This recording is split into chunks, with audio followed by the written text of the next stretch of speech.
बॉलीवुड के सबसे महान और प्रतिष्ठित अभिनेता में से एक, जिनका नाम सुनते ही भारतीय सिनेमा की एक विशिष्ट पहचान सामने आती है। हम बात कर रहे हैं उस अभिनेता की जिन्होंने अपने अभिनय से एक नई पहचान बनाई और देशभक्ति के प्रतीक के रूप में पहचाने गए, मनोज कुमार। आइए जानते हैं उनके जीवन की यात्रा, संघर्ष और सफलता के बारे में। मनोज कुमार का जन्म 24 जुलाई 1937 को अविभाजित भारत के पंजाब क्षेत्र के अवली, आज के पाकिस्तान में हुआ था। उनका असली नाम हरकिशन लाल भगत था। वो एक साधारण पंजाबी परिवार से थे, लेकिन उनकी कला की ओर गहरी रुचि थी। विभाजन के बाद उनका परिवार दिल्ली में आकर बस गया। मनोज कुमार का फिल्मी करियर आसान नहीं था। शुरू में उन्हें कई छोटी भूमिकाएं मिली, लेकिन वो खुद को एक अभिनेता के तौर पर स्थापित करने के लिए निरंतर संघर्ष करते रहे। उनकी पहली फिल्म फैशन 1954 थी, लेकिन ज्यादा पहचान नहीं मिल पाई। धीरे धीरे उन्होंने कुछ और फिल्में की, लेकिन सफलता की कोई खास उम्मीद नहीं थी। लेकिन 1960 के दशक के मध्य में उनकी किस्मत बदल गई। 1962 में हरियाली और रास्ता फिल्म से उन्हें पहली बार बड़ी पहचान मिली, लेकिन उनकी असली सफलता की कहानी शुरू होती है 1967 में। ये वही दौर था जब मनोज कुमार की फिल्म उपकार आई। इस फिल्म में उनके अभिनय और देशभक्ति की भावना ने उन्हें एक नई पहचान दी। मेरे देश की धरती जैसा गाना आज भी भारत के सबसे पसंदीदा देशभक्ति गीतों में से एक है। मनोज कुमार का नाम अब एक ऐसे अभिनेता के रूप में जाना जाने लगा, जो न सिर्फ शानदार अभिनय करते थे, बल्कि फिल्मों में देशभक्ति का संदेश भी देते थे। पूरब और पश्चिम और क्रांति जैसी फिल्में उनके करियर के मील के पत्थर बन गई। उनकी फिल्मों में देश प्रेम, भारतीयता और संघर्ष की भावना दिखाई देती थी। उनका अभिनय हर एक भारतीय के दिल को छू जाता था। मनोज कुमार की निजी जिंदगी भी उतनी ही दिलचस्प थी। उनका विवाह अभिनेत्री शशि से हुआ। हालांकि अपने व्यस्त करियर और देशभक्ति वाली भूमिकाओं के कारण वो अपने व्यक्तिगत जीवन में कम ही समय दे पाए। चुनौतियों के बावजूद वो अपने परिवार के साथ बेहद प्यार और सम्मान से रहते थे। मनोज कुमार की निजी जिंदगी और उनके संघर्ष की कहानी सिर्फ फिल्मी पर्दे तक सीमित नहीं रही। एक समय ऐसा भी आया जब उन्होंने राजनीति के संकटपूर्ण दौर में अपनी आवाज उठाई।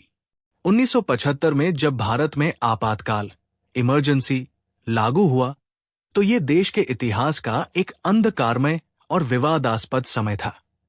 इंदिरा गांधी के द्वारा लगाए गए आपातकाल के खिलाफ कई लोग आवाज उठा रहे थे। बताया जाता है कि एक बार इंदिरा गांधी से उनकी मुलाकात के दौरान वो उनके फैसलों पर सीधा सवाल उठा बैठे। एक किस्सा है जब वो इंदिरा गांधी से टकरा गए थे। ये घटना उस समय की है जब मनोज कुमार, जो पहले सिनेमा में देशभक्ति का चेहरा बने थे, उन्होंने इंदिरा गांधी से एक सार्वजनिक मंच पर यह सवाल किया कि इस तरह के आपातकाल का भारत के लोकतंत्र पर क्या असर पड़ेगा। ये एक बहुत ही दुर्लभ और साहसी कदम था, क्योंकि इंदिरा गांधी का सत्ता में होना और आपातकाल का कड़ा नियंत्रण किसी के लिए भी चुनौतीपूर्ण था। वो सफलता के शिखर पर थे, लेकिन 1980 के दशक के बाद उनके करियर में गिरावट आनी शुरू हुई। कई फिल्में फ्लॉप होने के बाद उन्होंने निर्देशन की ओर रुख किया।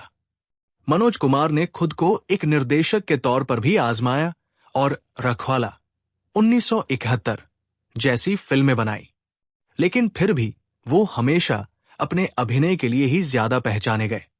मनोज कुमार को उनके योगदान के लिए कई प्रतिष्ठित पुरस्कार मिले, जिनमें भारतीय सिनेमा में उनके योगदान को मान्यता देने के रूप में पद्मश्री और पद्म भूषण जैसे पुरस्कार शामिल हैं। भारतीय सिनेमा का ये चमकता सितारा अपनी जिंदगी भर देशभक्ति और सामाजिक मुद्दों को पर्दे पर लाने के लिए जाना गया। उनकी फिल्में सिर्फ मनोरंजन नहीं थी, बल्कि एक संदेश लेकर आती थी। 4 अप्रैल 2025 का दिन पूरे देश के लिए गम का दिन बन गया। इसी दिन मुंबई के कोकिलाबेन धीरूभाई अंबानी अस्पताल में मनोज कुमार जी ने अपनी आखिरी सांस ली। उनकी मृत्यु उम्र से जुड़ी स्वास्थ्य समस्याओं और दिल व लीवर की गंभीर बीमारियों के कारण हुई। 5 अप्रैल 2025 को उन्हें पवन हंस श्मशान घाट, मुंबई में पूरे राजकीय सम्मान के साथ अंतिम विदाई दी गई। उनकी विदाई पर पूरा फिल्म जगत और देश भावुक हो उठा। उनकी फिल्मों ने न सिर्फ भारतीय सिनेमा को नई दिशा दी, बल्कि देशभक्ति और भारतीय संस्कृति के प्रतीक के रूप में उन्हें हमेशा याद किया जाएगा। मनोज कुमार की यात्रा सिर्फ एक अभिनेता की नहीं, बल्कि एक ऐसे व्यक्ति की है जिसने अपनी कला से न केवल फिल्म उद्योग को समृद्ध किया, बल्कि पूरे देश की संस्कृति और पहचान को गर्व से प्रस्तुत किया। उनका जीवन एक प्रेरणा है, एक ऐसी प्रेरणा जो हमें अपने देश और संस्कृति से प्यार करना सिखाती है। अगर आपको ये वीडियो पसंद आया हो तो इसे लाइक जरूर करें, हमारे चैनल को सब्सक्राइब करें और अपनी राय नीचे कमेंट बॉक्स में लिखना न भूलें। और हाँ, नया वीडियो सबसे पहले देखने के लिए बेल आइकन दबाना बिल्कुल न भूलें। आपका हर एक लाइक, सब्सक्रिप्शन और कमेंट हमें आगे बढ़ने की मोटिवेशन देता है, ताकि हम आपके लिए ऐसे ही बेहतरीन वीडियो लाते रहें।